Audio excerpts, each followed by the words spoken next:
ನಮ್ಮ ಕೋಲಾರ ಚಿಕ್ಕಬಳ್ಳಾಪುರ ಮಿಲ್ಕ್ ಯೂನಿಯನ್ನ ಅಧ್ಯಕ್ಷನ ಅತಿ ಹೆಚ್ಚಿನ ಅವಧಿಯನ್ನ ನನ್ನ ಎರಡು ಜಿಲ್ಲೆಯ ನಾಯಕರನ್ನ ಕೊಟ್ಟಂತ ಅವಕಾಶ ನಮ್ಮ ಆಡಳಿತ ಮಂಡಳಿ ಇತಿಹಾಸ ಪುಟಗಳಲ್ಲಿ ಉಳ್ಕೊಂಡಂತ ತೀರ್ಮಾನಗಳನ್ನು ತಗೊಂಡಿದ್ದೀವಿ ನಾವು. ಅದ್ರ ಜೊತೆಗೆ ಈಗ ವಿಭಜನೆ ಅನ್ನೋದು ನಮ್ಮ ಮುಂದೆ ಎರಡು ಜಿಲ್ಲೆಯ ಪ್ರತಿಷ್ಠೆ ಆಗಿದೆ. ಬಿಜೆಪಿ ಸರ್ಕಾರದಲ್ಲಿ ಸುಧಾಕರ್ ಅವರು ಮಂತ್ರಿಗಳಾಗಿದ್ದಾಗ ಬಿಜೆಪಿ ಸರ್ಕಾರದ ಮಂತ್ರಿ ಆಗಿದ್ದ ಸಂದರ್ಭದಲ್ಲಿ ವಿಭಜನೆ ಮಾಡಂತ ಸಂದರ್ಭ ಬಂದಾಗ ಎರಡು ಜಿಲ್ಲೆಯ ನಾಯಕರ ವಿಶ್ವಾಸ ತಗಂದೆ ಕಾನೂನು ವ್ಯಾಪ್ತಿಯಲ್ಲಿ ಮಾಡೋ ರೀತಿಯಲ್ಲಿ ಮಾಡದೆ ಮನಸ್ಸು ಬಂದಂಗೆ ಮಾಡಿ ಅದು ಕೋರ್ಟ್ ಮೆಟ್ಟಿಲಕ್ಕೆ ಹೋಗಿತ್ತು.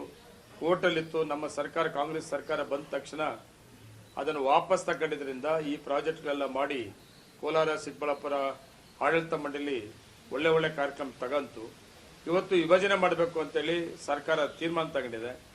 ವಿಭಜನೆ ನನ್ನ ಪ್ರಕಾರ ಕೆಲವೇ ದಿನಗಳಲ್ಲಿ ಆದೇಶ ಆಗ್ತಾ ಇದೆ.